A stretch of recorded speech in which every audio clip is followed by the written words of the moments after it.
الله الرحمن الرحيم إذا جاء نصر الله والفتح ورأيت الناس يدخلون في دين الله أفواجا فسبح بحمد ربك واستغفره إنه كان توابا صدق الله العظيم.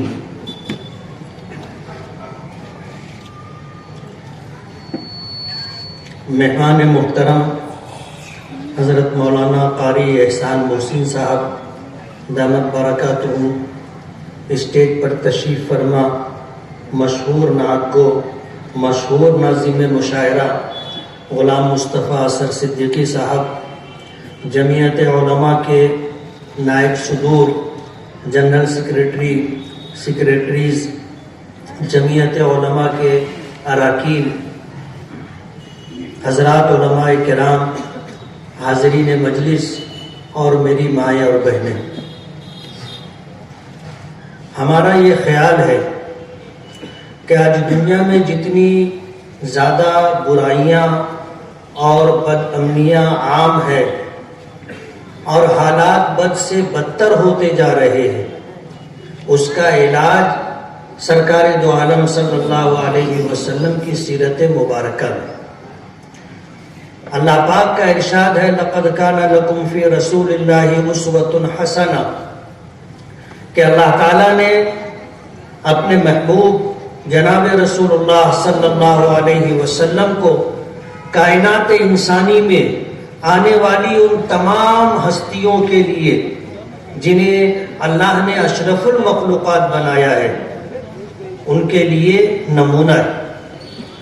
اور جب تک ہم جس ذات کو نمونہ بنایا گیا ہے، جب تک ہم انہیں جانیں گے نہیں، جب تک ہم انہیں پہچانیں گے نہیں، وہاں تک ہم ان کی اتباع، ان کی اطاعت، ان کی پیروی نہیں کر سکیں گے۔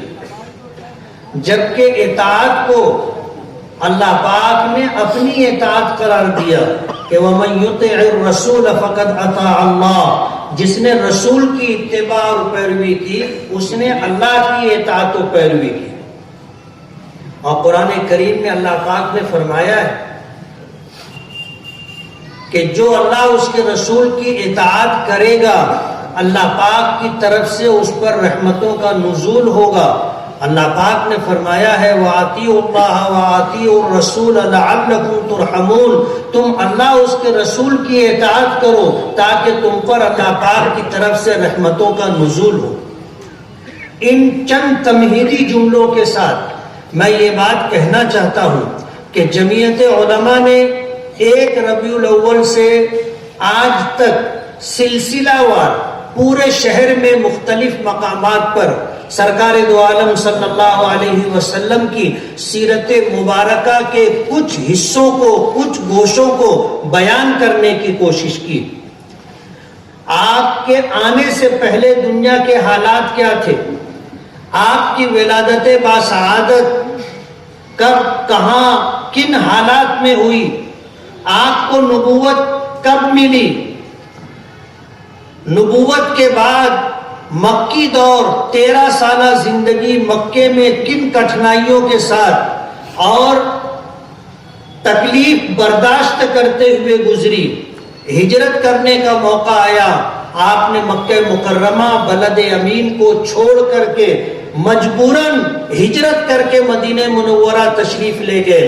مدینے میں 10 سال آپ نے کیسے گزارے، کن کن حالات سے آپ کو گزرنا پڑا، دشمنان اسلام، مخالفین دین، اللہ اس کے رسول کو ایذا پہنچانے والوں نے کوئی کسر باقی نہیں رکھی۔ مدینہ منورہ میں بھی چین سے آپ کو بیٹھنے نہیں دیا گیا۔ آپ کی 23 سالہ زندگی کن کن حالات اور کن کن ادوار سے گزری ہے اس کو بیان کرنے کی کوشش کی۔ ہمارا یہ ماننا ہے اس دنیا میں کوئی خوشگوار انقلاب آ سکتا ہے، کوئی بہت بڑی تبدیلی آ سکتی ہے تو وہ نبی کریم صلی اللہ علیہ وسلم کی سیرت مبارکہ کو سن کر کے، جان کر کے، اس کی اتباع اور پیروی کر کے ہی حاصل کی جا سکتی۔ انہی خیالات کے ساتھ جمعیت علماء نے 12 روزہ پروگرام ترتیب دیا اور 1 ربیع الاول سے تسلسل کے ساتھ روزانہ شہر کے مختلف مقامات پر سیرت النبی صلی اللہ علیہ وسلم کے مختلف گوشوں پر ہمارے علماء اور ہمارے مقررین اور نبی کریم صلی اللہ علیہ وسلم کی ذات گرامی سے عشق اور محبت رکھنے والوں نے بیان کی۔ آج اس سلسلے کی یہ آخری کڑی مجھے جو عنوان دیا گیا ہے وہ عنوان نبی کریم صلی اللہ علیہ وسلم کا دنیا سے پردہ کر جانا ہے۔ آپ کی وفات، آپ کا وصال اور آپ کا دنیا سے پردہ کر جانا آج ہمارے اس پروگرام کی یہ آخری کڑی۔ نبی کریم صلی اللہ علیہ وسلم کو اللہ پاک نے 63 سال کی عمر عطا کی تھی اور آپ نے فرمایا اعمار امتی ما بین 60 و 70، میری امت کی اوسطاً عمر 60-70 سال۔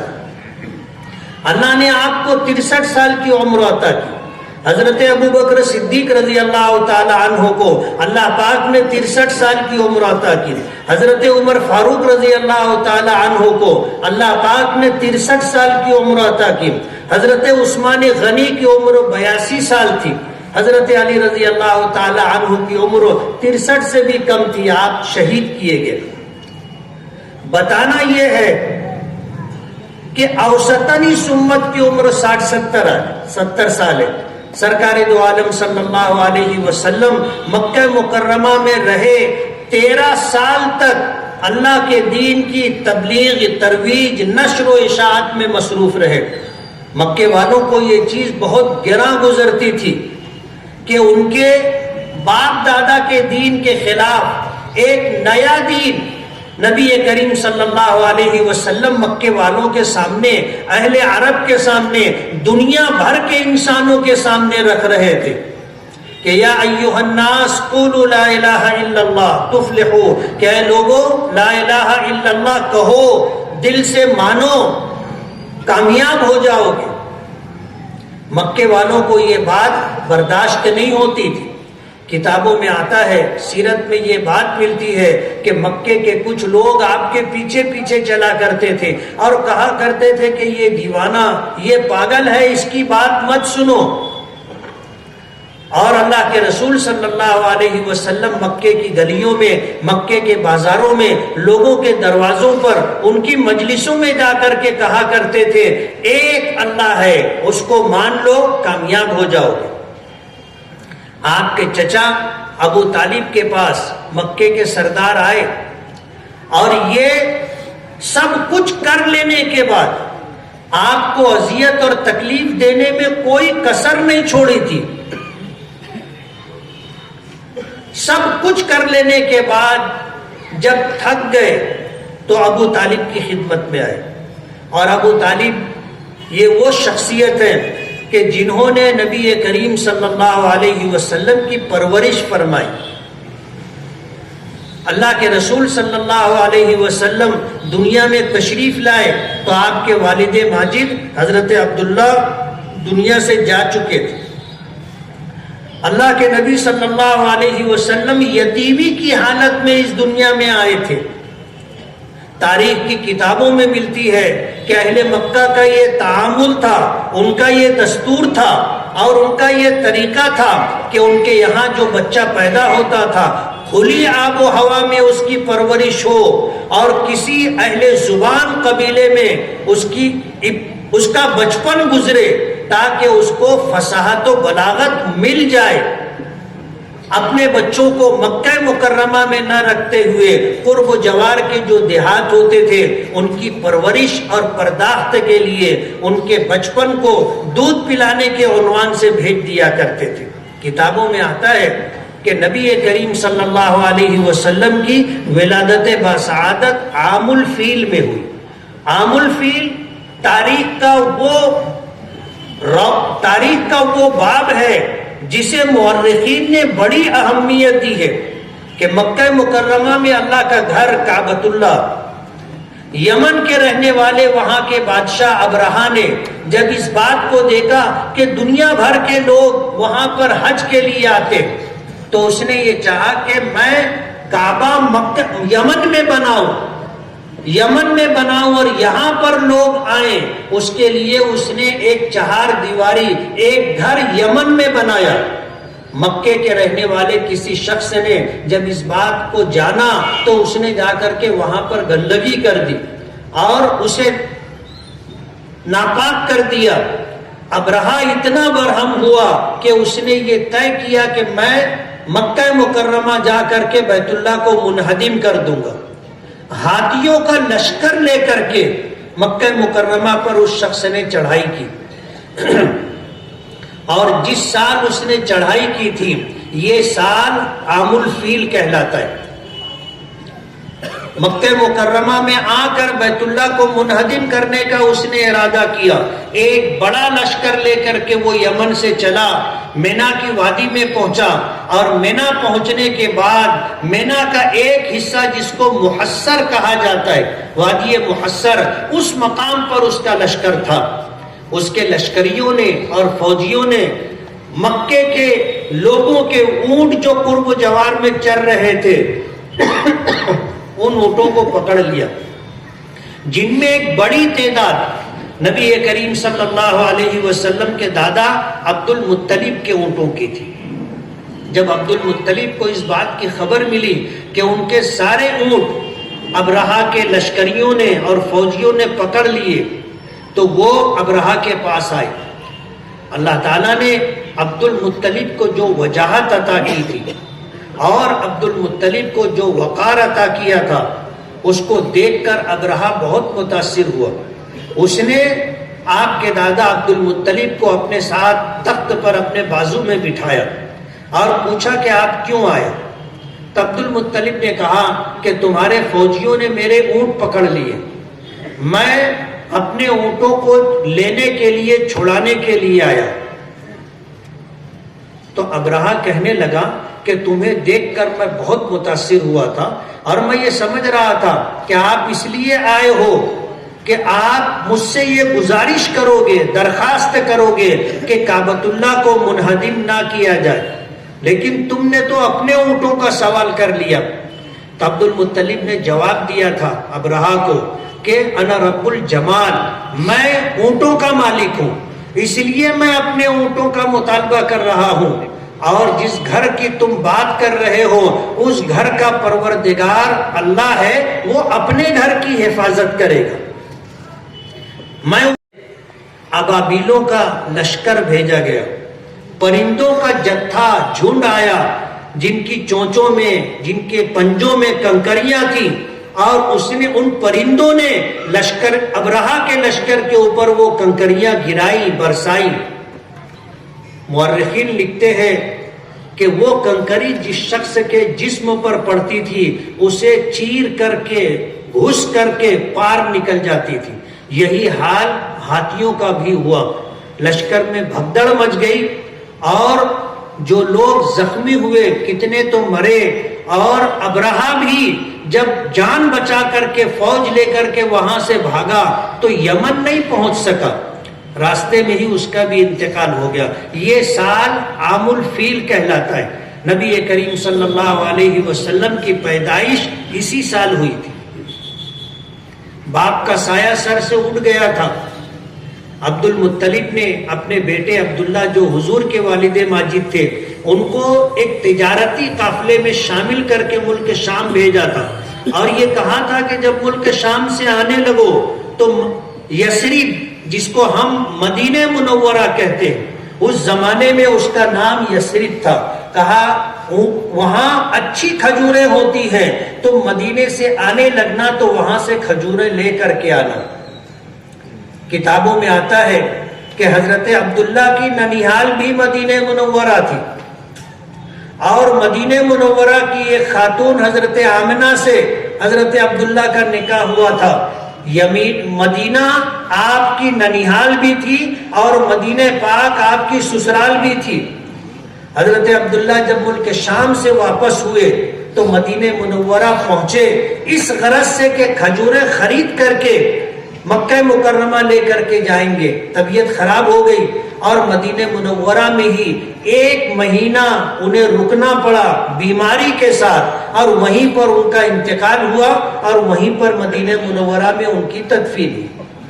وہ زمانہ ایسا نہیں تھا کہ فوراً خبر آنن فانن یہاں سے وہاں پہنچ جائے. عبد المطلب نے اپنے بڑے بیٹے حارث کو مدینہ منورہ بھیجا کہ عبداللہ کو لے کر کے آئیں. جب حارث عبداللہ کے بڑے بھائی مدینہ منورہ پہنچے تو انہیں یہ خبر ملی کہ عبداللہ کا انتقال ہو گیا ہے اور ان کی تدفین ہو چکی ہے. جب یہ ملک شام سفر کے لیے گئے تھے تو حضرت آمنہ امید سے ہو چکی تھی، لیکن بیٹے کی پیدائش سے پہلے حضرت عبداللہ کا انتقال ہو گیا تو حضور کی ولادت باسعادت یتیمی کی حالت میں ہوئی تھی. آپ کی ولادت باسعادت ہوئی اور سیرت کا یہ حصہ ہے کہ دنیا میں وہ زبردست اور حیرت ناک چیزیں وجود میں آئی تھی کہ جانکار لوگ سمجھ چکے تھے، لوگوں کے دل دہل گئے تھے کہ کوئی بڑا انقلاب آیا. شاہ کسریٰ کے ایوان میں زلزلہ آیا اور اس کے محل کے 14 کنگورے ٹوٹ کر گر گئے. دریائے ساوا خشک ہو گیا. آتش کدہ فارس جو مسلسل آگ 1000 سال سے روشن تھی، جل رہی تھی، وہ بجھ گئی. کسریٰ، قیصر و کسریٰ کے دل دہل گئے، کوئی بڑا انقلاب آنے والا ہے. اللہ کے رسول صلی اللہ علیہ وسلم کی ولادت باسعادت ہوئی تھی. تفصیل میں جانے کا موقع نہیں ہے اور یہ ابتدائی مضمون آج کے ہمارے اس پروگرام کا عنوان نہیں ہے. مجھے بتانا ہے کہ جب اللہ نے آپ کو نبوت عطا کی، آپ کی ولادت پیر کے دن ہوئی، صبح صادق کے وقت آپ کو نبوت اللہ پاک نے پیر کے دن عطا کی.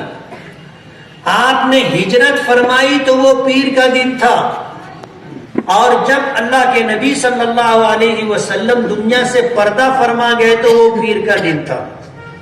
حضرت عبداللہ ابن عباس نے یہ باتیں ذکر کی ہیں. نبی کریم صلی اللہ علیہ وسلم دنیا میں تشریف لائے، اللہ نے نبوت سے سرفراز فرمایا. نبوت مل جانے کے بعد مکے کے لوگوں نے ظلم و ستم میں کوئی کسر باقی نہیں رکھی. آخر میں مجبور ہو کر کے آپ کے سگے چچا ابو طالب کے پاس آئے. یہ حضرت عبداللہ کے سگے بھائی تھے.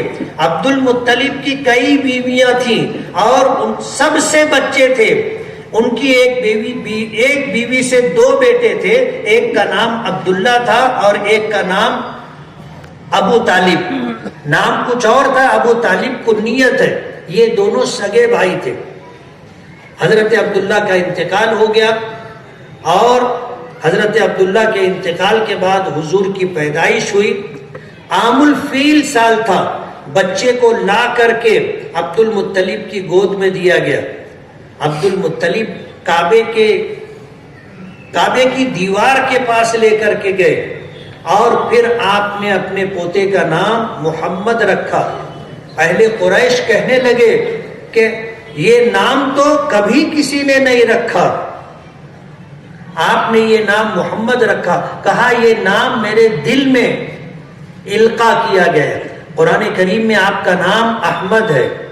آپ کی والدہ نے آپ کے وجود کو جب اپنے شکم مبارک میں رکھا تھا تو جو الہامات ہوتے تھے ان میں ایک یہ بھی تھا کہ ان کا نام احمد رکھنا، لیکن آپ کے دادا نے آپ کا نام محمد رکھا. محمد نام رکھا گیا اور پھر یہ وہ نام ہے جس کا مفہوم یہ ہے کہ جس کی دنیا میں سب سے زیادہ تعریف کی جائے. کسی نے کہا ہے نا کہ آفا کہا گردیدہ ام مہرے بتا ورزیدہ ام بسیار خوبہ دیدہ ام لیکن تو چیزیں دی گری من تو شدم تو من شدی من تن شدم تو جا سدی تاکس نگویت بعد ازیں من دی گرم تو دی گری. جبرائیل پوری دنیا گھومے، کہتے ہیں آفا کہا گردیدہ ام میں نے پوری دنیا گھومی ہے اور گھوم کر کے دیکھا ہے، آفاق کہا گردیدم، مہر بتا ورزیدم، بڑی بڑی ہستیوں کی، خوبصورت لوگوں کی محبتیں میں نے دیکھی، بسیار خوبہ دیدم، بڑے بڑے خوبصورت حسین ترین لوگوں کو میں نے دیکھا، لیکن تو چیزیں دیگری، لیکن اللہ نے تمہیں اپنے دست قدرت سے بنا کر وہ حسن و جمال عطا کیا کہ اس کائنات انسانی میں کسی کو نہیں دیا گیا۔ اللہ نے ایسا بنایا تھا آپ کو۔ زندگی گزری، 40 سال مکمل ہونے پر نبوت ملی، نبوت ملنے کے بعد 13 سالہ زندگی مکہ مکرمہ میں گزاری اور لوگوں سے یہ کہتے رہے کہ اللہ کی وحدانیت، اللہ کی الوہیت، اللہ کی ربوبیت کو مانو، میں اللہ کا نبی ہوں، مجھے نبی مانو، کامیاب ہو جاؤ۔ لیکن جن لوگوں کے حصے میں سعادت لکھی تھی انہوں نے قبول کیا، اکثریت نے آپ کو ماننے سے، آپ کی بات قبول کرنے سے انکار کر دیا۔ 13 سال ظلم و ستم ڈھاتے رہے، تھک گئے، ابو طالب کے پاس آئے اور آ کر کہنے لگے کہ ابو طالب اپنے بھتیجے کو سمجھاؤ، اگر وہ سرداری چاہتا ہوگا تو ہم اسے اپنا سردار بنا لیں گے، اگر اسے مال و دولت کی چاہت ہوگی تو ہم اس کے قدموں میں درہم و دینار کے ڈھیر لگا دیں گے، اور اگر وہ کسی عورت پر فدا ہوگا تو مکے کی جس خاتون کی طرف اشارہ کر دے ہم اس کے نکاح میں دے دیں گے۔ لیکن اپنے بھتیجے کو سمجھاؤ، یہ باپ دادا کے دین کے خلاف ایک نیا دین لے کر کے آئے اور اسے لوگوں میں عام کرنے کی کوشش کر رہے ہیں۔ ابو طالب نے بھی ایمان قبول نہیں کیا تھا۔ نبی کریم صلی اللہ علیہ وسلم کو بلایا اور بلا کر کے کہنے لگے کہ بھتیجے، ان بوڑھے کاندھوں پر اتنا بوجھ نہ ڈالو کہ یہ اسے اٹھا نہ سکے۔ اللہ کے رسول صلی اللہ علیہ وسلم نے پوچھا کہ چچا کیا بات ہے؟ تو ابو طالب کہنے لگے کہ یہ جو لوگ بیٹھے ہوئے ہیں یہ مکے کے رؤساء، امراء، مکے کے سردار ہیں، یہ کہہ رہے ہیں کہ اگر تمہیں سرداری چاہیے تو تمہیں اپنا سردار بنانے کے لیے تیار ہے، مال و دولت چاہیے تو تمہارے قدموں میں درہم و دینار کا ڈھیر لگا دیں گے، اور کسی قبیلے کی کسی خاتون سے نکاح کرنا چاہو تو تمہارا نکاح کروا دیں گے، لیکن باپ دادا کے دین کے خلاف بات مت کرو، یہ آئے ہیں ان کی بات مان لو۔ حضور پاک صلی اللہ علیہ وسلم کی آنکھوں میں آنسو آ گئے اور اللہ کے رسول نے یہ بات کہی جسے امام بخاری نے اپنی کتاب بخاری شریف میں لکھا ہے کہ اللہ کے رسول نے فرمایا، خدا کی قسم اگر یہ لوگ میرے ایک ہاتھ پر سورج دوسرے ہاتھ پر چاند بھی لا کر کے رکھ دیں اور یہ چاہیں کہ میں اس دین کی تبلیغ اور اس کی نشر و اشاعت سے رک جاؤں تو ایسا نہیں ہوگا، میں اپنا فرض منصبی ادا کرتے کرتے یا تو ختم ہو جاؤں گا، مر جاؤں گا، یا کامیاب ہو جاؤں گا، لیکن میں اس سے رک نہیں سکتا۔ آپ کی آنکھوں میں آنسو آ گئے اور ابو طالب نے جب اپنے بھتیجے محمد صلی اللہ علیہ وسلم کی آنکھوں میں آنسو دیکھے تو پھر انہیں بھی غیرت آئی اور پھر انہوں نے یہ بات کہی کہ بھتیجے تم اپنا کام کرتے رہو، جو ہاتھ تمہاری طرف بڑھیں گے وہ کاٹ دیے جائیں گے، جو آنکھ تمہاری طرف اٹھے گی وہ پھوڑ دی جائے گی۔ ہمت اور حوصلہ دیا۔ اللہ کے رسول صلی اللہ علیہ وسلم اپنا کام کرتے رہے، لیکن جب مکے والوں نے آپ کو نعوذ باللہ خاکم بدہن آپ کو قتل کرنے کا ارادہ کیا، تب اللہ کے نبی صلی اللہ علیہ وسلم نے ہجرت کی، مکہ مکرمہ چھوڑا۔ آپ اپنے دولت قدے اپنے گھر میں آرام کر رہے تھے، رات کا وقت تھا اور کئی دنوں سے مکے کے لوگوں کا باہمی مشورہ چل رہا تھا کہ ہم نے ہر تدبیر اختیار کر لی، ہر راستہ ہم نے اختیار کر لیا، لیکن ان کو ان کے دین کی تبلیغ سے ہم روک نہیں سکے، کیا کرنا چاہیے؟ ان کا مشورہ چل رہا تھا. کسی نے مشورہ دیا کہ ان کو شہر بدر کر دیا جائے, مکہ مکرمہ سے نکال دیا جائے, نہ رہیں گے نہ یہاں پر یہ کام ہوگا. ان کی مجلس میں ایک بوڑھا بدو بیٹھا تھا, نجدی بیٹھا تھا, اسی شکل و شباہت کے ساتھ. اس رائے سے لوگ اتفاق کرنے لگے تو اس نے کہا کہ یہ رائے مناسب نہیں ہے, مجھے اس سے اختلاف ہے. پوچھا گیا کیوں؟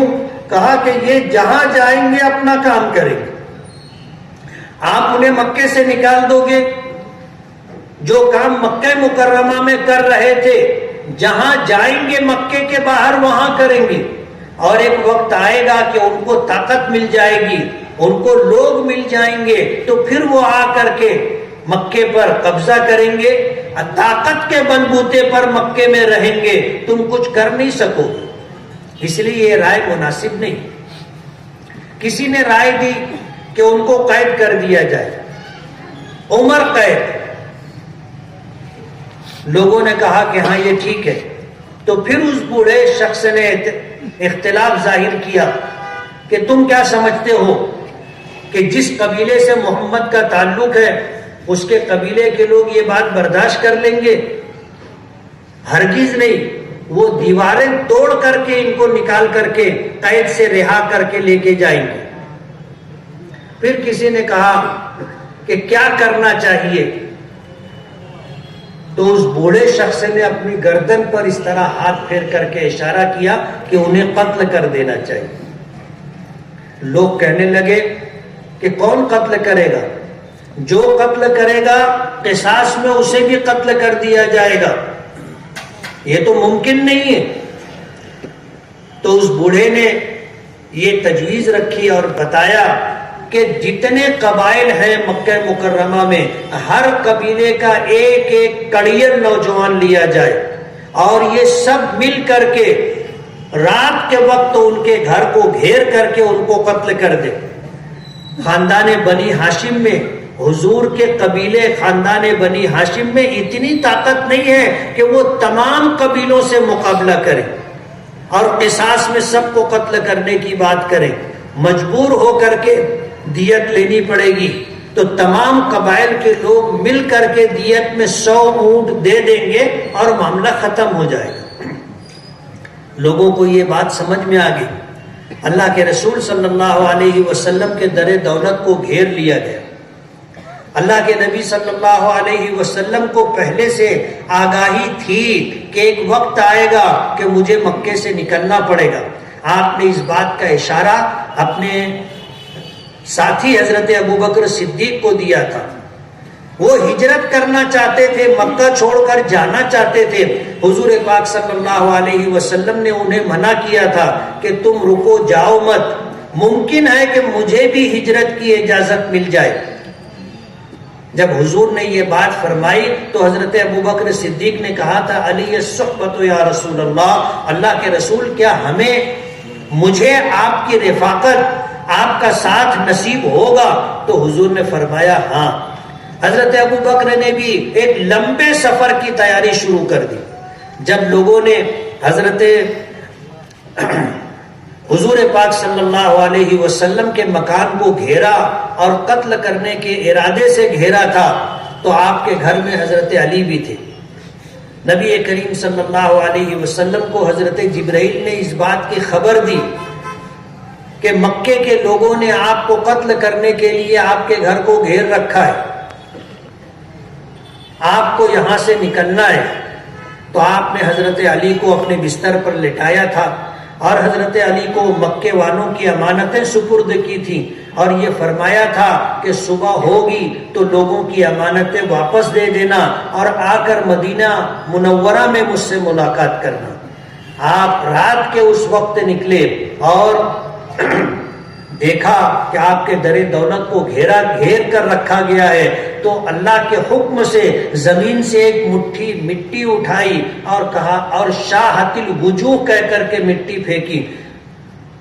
یہ مٹی اللہ نے سب کی آنکھوں تک پہنچائی, سب کو آنکھیں بند کرنی پڑی اور حضرت جبرائیل کی معیت میں اللہ کے رسول اپنے گھر سے نکلے، حضرت ابو بکر صدیق کے گھر گئے، حضرت ابو بکر صدیق کو لیا اور پھر چل کر کے جبل سور، غار سور تک گئے اور 3 دن 3 رات آپ نے وہاں قیام کیا، اور پھر اس کے بعد مدینہ منورہ کا سفر اختیار کیا۔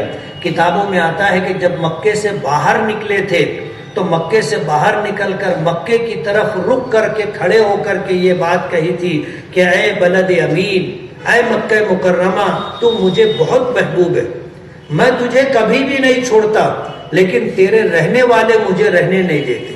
اور پھر اللہ کی بارگاہ میں دعا کی تھی کہ اللہ، مکہ مکرمہ مجھے بہت محبوب تھا، اب میرے لیے وہاں رہنا مقدر فرما جو جگہ آپ کو سب سے زیادہ محبوب ہو۔ اللہ نے آپ کے لیے مدینہ منورہ رہنا مقدر فرمایا، اور اس طرح رہنا کہ آپ کی قبر مبارک بھی مدینہ منورہ میں ہے، اور قیامت تک آپ اسی مقدس سرزمین پر آرام فرما رہیں گے۔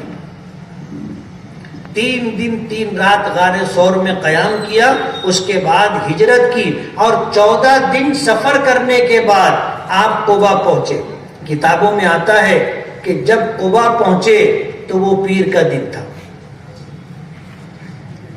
وہاں پر آپ نے 14 دن قیام فرمایا، اور ایک مسجد تعمیر کی جس کو مسجد قبا کہتے، اور پھر وہ وقت بھی آیا کہ آپ قبا سے چلے مدینہ منورہ کے لیے۔ درمیان میں آپ کے ننیحال کے لوگ بسے ہوئے تھے۔ آپ کے ماموں نے آپ سے گزارش کی کہ اللہ کے رسول، آپ ہمارے گھر قیام کریں۔ نبی کریم صلی اللہ علیہ وسلم نے فرمایا کہ میری منزل مدینہ ہے، مجھے مدینہ جانا ہے۔ اور جب آپ مدینہ منورہ میں داخل ہوئے تو حال یہ تھا کہ ہر شخص اپنے گھر کے باہر کھڑا تھا۔ جب اللہ کے رسول صلی اللہ علیہ وسلم کی اونٹنی اس کے گھر کے دروازے کے سامنے پہنچتی تو وہ رکاب پکڑ کر کے کہتا تھا کہ اللہ کے رسول، یہ جان اور یہ مال سب آپ کا ہے، آپ میرے گھر قیام کریں۔ حضور پاک صلی اللہ علیہ وسلم کہتے تھے کہ میری اونٹنی کو چھوڑ دو، دعہا، میری اونٹنی کو چھوڑ دو، فإنہا مامورۃ من اللہ، یہ اللہ پاک کی طرف سے مامور ہے۔ ہر آدمی آپ کو روک کر گزارش کرتا تھا، اور سب سے حضور یہی بات فرماتے تھے۔ اونٹنی آپ کو لے کر کے چلتی رہی، اونٹنی کو بار بار روکا جاتا رہا، حضور پاک صلی اللہ علیہ وسلم سے گزارش کی جاتی رہی۔ نبی کریم صلی اللہ علیہ وسلم ہر ایک کو یہی جواب دیتے تھے۔ ظاہر بات ہے، اللہ کے نبی اگر فیصلہ کرتے، فیصلہ فرماتے اور کسی کے گھر قیام کرتی ہے تو باقی لوگوں کے دل ٹوٹ جاتے۔ آپ نے فرمایا دعہا فإنہا مامورۃ من اللہ، میری اونٹنی کو چھوڑ دو، یہ اللہ پاک کی طرف سے مامور ہے، اللہ جہاں چاہے گا یہ وہاں جا کر کے رکے گی۔ کتابوں میں آتا ہے کہ اونٹنی اس مقام پر پہنچی جہاں آج مسجد نبوی ہے، اس مقام پر پہنچی، وہاں پر جو ہے کھجور کا باغ تھا اور اجڑا ہوا باغ تھا۔ اونٹنی وہاں جا کر کے بیٹھ گئی، وہاں کسی کا مکان نہیں تھا۔ اللہ کے رسول صلی اللہ علیہ وسلم کہاں رکتے؟ اونٹنی پھر آپ کو لے کر کے اٹھی، کھڑی ہوئی، اور اس نے ایک چکر لگایا، اور اس کے بعد آگے جا کر حضرت ابو ایوب انصاری رضی اللہ تعالی عنہ کا مکان تھا، دروازے پر جا کر کے بیٹھ گئی۔ حضرت ابو ایوب انصاری کے حصے میں یہ سعادت آئی کہ حضور ان کے مہمان بنے اور وہ حضور کے میزبان رہے۔ اللہ کے نبی صلی اللہ علیہ وسلم کچھ دن ان کے یہاں قیام فرما کر آپ نے مسجد نبوی کی تعمیر کی، اور اس طرح تعمیر کی کہ جتنے کھجور کے سوکھے ہوئے اس باغ میں درخت تھے انہیں کٹوایا، اور قبلہ رخ اس طرح دیوار کی طرح ایسے بنا کر کے ستون ایسے کھڑے کر دیے، اور 3 سائڈ سے 2.5 فٹ کی کچی اینٹوں کی دیوار اٹھائی، زمین پر ریت بچھائی اور اوپر کھجور کے پتوں کا سائبان بنایا۔ یہ مسجد نبوی تھی جو نبی کریم صلی اللہ علیہ وسلم نے اپنے ساتھیوں کے ساتھ تعمیر کی تھی۔ مسجد نبوی کی تعمیر ہو جانے کے بعد اسی سے لگ کر کے کچھ چھوٹے چھوٹے حجرے بنائے، اور اللہ کے نبی صلی اللہ علیہ وسلم کی بیویاں جو مکہ مکرمہ میں تھیں وہ ہجرت کر کے مدینہ منورہ آئیں اور ان کو وہ حجرے دیے گئے۔ حضرت عائشہ صدیقہ رضی اللہ تعالی عنہا کا جو حجرہ تھا، نبی کریم صلی اللہ علیہ وسلم تمام بیویوں کے ہاں باری باری آپ رات گزارا کرتے تھے۔ فرماتی ہیں کہ میرا حجرہ ایسا تھا کہ جب حضور کھڑے ہوتے تھے تو آپ کا سر کھجور کے پتوں کی چھت سے لگتا تھا۔ رات میں جب نماز پڑھتے تھے تو سجدہ کرنے کی جگہ نہیں ہوتی تھی، میرا پیر پھیلا ہوتا تھا۔ حضور جب سجدے میں جاتے تو مجھے چھوتے تو میں اپنا پیر سمیٹ لیتی اور حضور سجدہ کیا کرتے تھے۔ اتنا تنگ حجرہ تھا۔ اللہ کے رسول صلی اللہ علیہ وسلم نے 10 سال مدینہ منورہ میں گزارے، ایک اسلامی حکومت کی بنیاد ڈالی، اور 10 سال تک مکے والوں سے برسر پیکار رہے۔ مکے والوں نے آپ کی ہجرت کے بعد سارے جتن کیے کہ آپ کو زندہ یا مردہ جو بھی شخص لے کر کے آئے گا اسے 100 اونٹوں کا انعام دیا جائے گا۔ اور کتابوں میں آتا ہے کہ ایک شخص جو ہے سراقہ ابن مالک، اس نے اللہ کے رسول صلی اللہ علیہ وسلم کو جاتے ہوئے دیکھا، قریب آیا، آپ کو جو ہے تکلیف پہنچانے کی، پکڑنے کی کوشش کی، گرفتار کرنے کی